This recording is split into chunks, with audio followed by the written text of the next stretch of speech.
Isn't that nostalgic? Let's go. Sony Computer Entertainment America presents a game created and developed by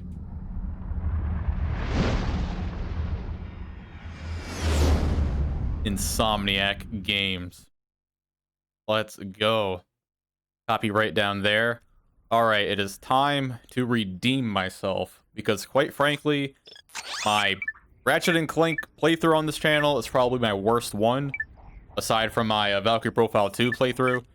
So this time I'm going to be collecting everything, showing everything in this game, and it'll be a walkthrough of sorts. So yeah, let's just get started. We're starting completely fresh. That's right, no memory card. We're going to start completely blank and complete the game fully. Anyway, before starting the game, I like to go to sound, and I personally like to turn the music up just a little bit, because the default music volume in this game is actually pretty quiet. So there we go. New game. Format this memory card. Hell yeah. Starting brand new.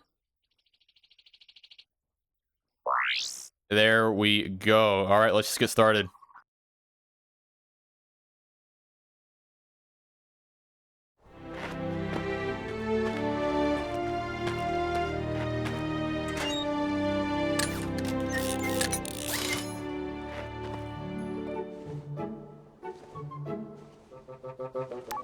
Final step, attach robotic ignition system.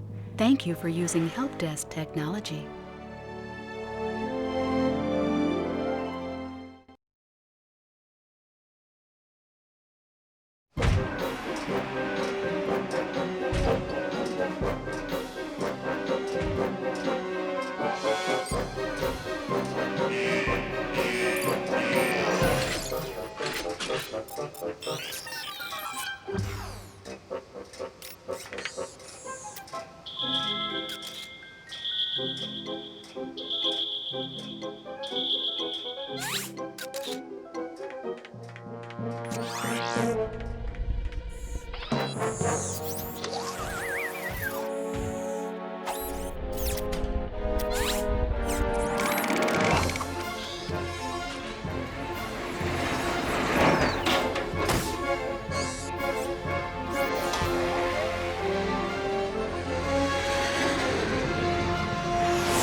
Genuinely one of my favorite intro cutscenes right there. Welcome to the Gadgetron Help Desk. We are here to offer you advice during your interplanetary travels. The Help Desk is a free service provided by Gadgetron Corporation. Hell yeah, the help desk girl. I love how this game has like a person commentating over it, giving you little tutorials and stuff. She's the help desk girl, and she will be with you throughout this entire adventure. Anyway, I like going to the options and going to camera and switching the camera to these settings. If you're using this as a walkthrough, then you can choose whatever settings you want. These are just settings that I like personally. I'm going to turn I'm going to turn subtitles on, because I know people like subtitles. And all right, hell yeah, let's go. This is Ratchet. He is a rather controversial character, but I like him a lot personally. I think he's a great character in this game. We're going to run over here. We're going to collect some bolts. Now, you don't have to worry too much about collecting bolts in this game at the start, because this game has, very interestingly, it has a adaption to it. So if you don't collect many bolts throughout the game, and you get to a certain point with too few bolts, the game will actually adjust itself and start giving you more bolts. So if you leave this level under a certain quota, this is level 1, then the next level will give you more bolts. So that's pretty convenient. But personally, I like to go through and collect as many bolts as I can on every level I can. So yeah, here are the controls. You can do little flips. You can double jump. You can do a 3-strike swing. You can throw your wrench. It comes back to you very conveniently. I'm gonna run over here. I'm gonna collect these bolts because I know, you know, some of you guys out there have OCD. You want me to collect the bolts? I can't collect that one. Okay, there we go. Anyway, this first level is a great tutorial level. You have a lot of space to run around. It helps you control Ratchet. Interrupt help desk messages by pressing the triangle button. To disable. I'm gonna skip that message. That's what it told me to do. Have little platforms here. Get used to double jumping. Big jump here.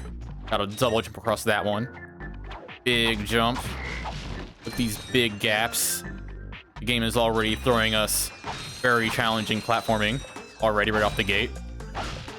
Nanotech right here. Look how cool this looks. Look at how cool this crate looks.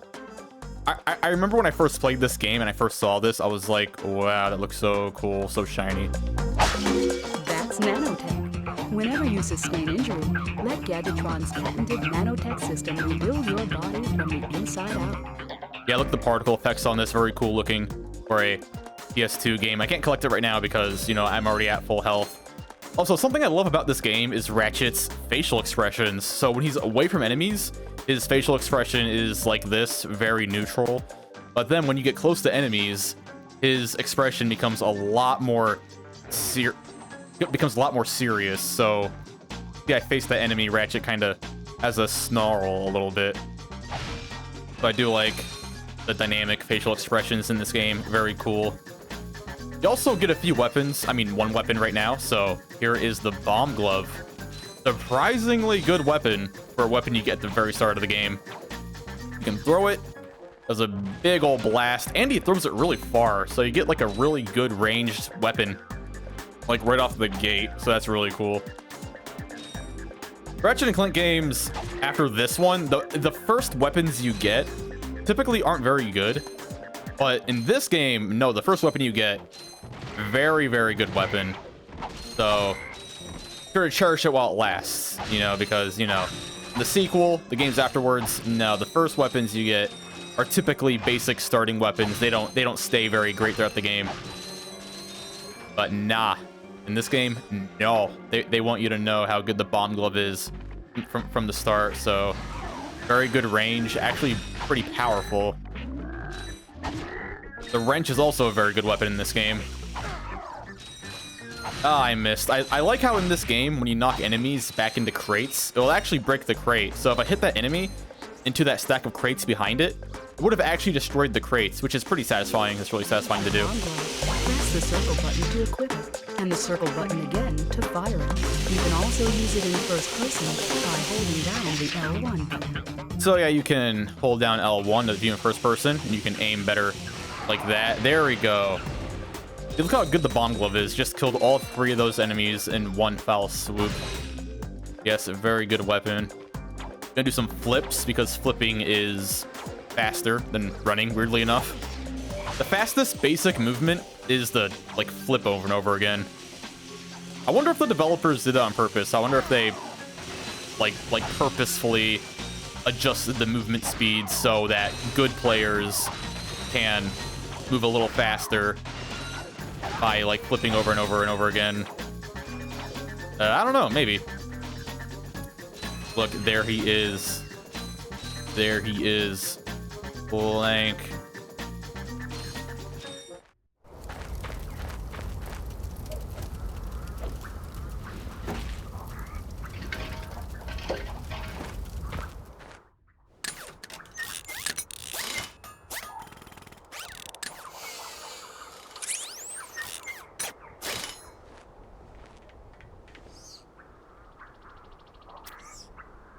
Interesting. Yay! You're quite handy with your wrench. You bet. I built that ship with it. Currently, I'm in search of someone who could be of assistance in saving the solar system. Do you know where I might find that fellow? Well, he's on the radio every week. Other than that, no. Hey, what's with all this save the solar system stuff anyway? Hello, citizens of... My race, the Blog, have a small problem. Our planet has become so polluted, overpopulated, and poisonous that we are no longer able to dwell here. But I, Chairman Drek, have a solution. We are constructing a pristine new world using the choicest planetary components available. So, what does this mean to you, you might ask? Using highly sophisticated technology, which you couldn't possibly understand, we will be extracting a large portion of your planet and adding it to our new one. Unfortunately, this change in mass will cause your planet to spin out of control and drift into the sun, where it will explode into a flaming ball of gas. But, of course, sacrifices must be made. Thank you for your cooperation. Cut! And if you don't like it, you can take your whiny, sniveling, snot-nosed populations, form a line behind me, and kiss my... We're still on? Well, turn it off, you idiot! The people on those planets are hosed. Well, good luck getting Captain Quark to help you. Actually, you could help me.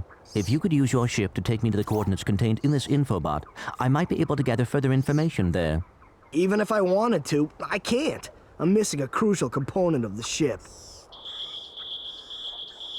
The robotic ignition system. How did you know that? I, sir, happen to be equipped with the latest in robotic ignition systems. My programming allows me to start any ship I choose. So, I agree to take you to this, wherever it is, and you get my ship started for me? That is what I'm proposing.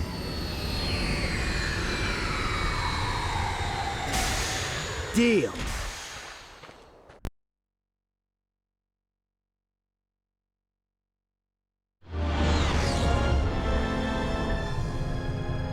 This could be a problem.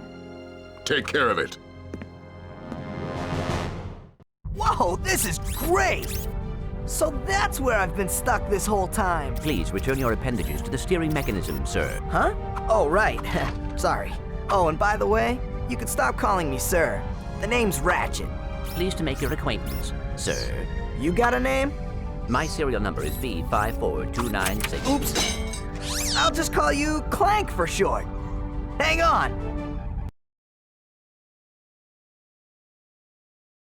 So you see, it would be most beneficial if your citizens were not in the city when my workers begin removing it. Preposterous! I will not stand for this. Unfortunately, you have no choice in the matter.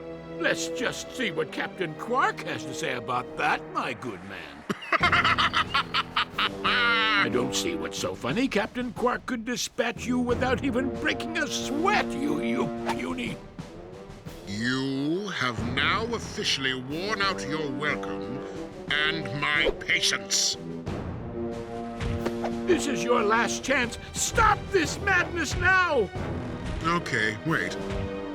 You're right. I will withdraw my troops. Really? No! He's all yours, gentlemen. Try not to leave any marks.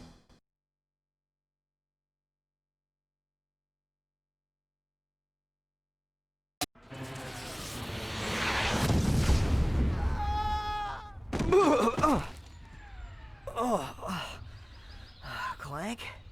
Where are you? Oh, sorry about that. Well, we're not leaving the way we came in. Perhaps we could procure a ship from one of the inhabitants. If there are any left. Look at that. Now we have the iconic imagery of Clank on Ratchet's back. I really like that cutscene. This walkthrough will be on a planet per planet basis, so only one planet per episode. Anyway, yeah, I just want to talk about this game for a little bit and why I'm playing it. I absolutely love the story in this game. I love the gameplay. I pretty much like everything about this game. It actually has one of my favorite stories in gaming. I really think the plot of this game is very underrated. And yeah, I really like that previous cutscene. Yeah, unfortunately, the pre-rendered cutscenes don't have subtitles. Anyway, I like how in that previous cutscene, he had to insert a title card that said Novalis.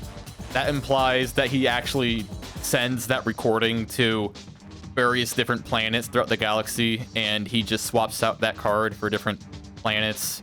And the part in that cutscene where the guy goes, "Cut!" after the video is over. That part is really funny to me. Anyway, I want to go over a few more things very quickly. If you press R3, look at the map. Gives you a big old zoom out of the level. Very, very convenient too. Because usually in games, you don't really have a map that just shows the entire level at the start. Usually you need to like walk around the map or like collect a map or something. But no, in Ratchet and Clank, you can just see the entire layout of the level like as soon as you enter any level you're in. Also, enjoy this while it lasts, because in the later games, the map button is not mapped to R3. And I think it feels really good on R3. So yeah, enjoy that while it lasts. Because later games, nope, they don't have it mapped to R3, which is a real shame. Anyway, yeah, this is one of my all-time favorite games. Absolutely love this game. And I can't wait to 100% it with you guys. And yeah, thank you for watching, Dark Warriors.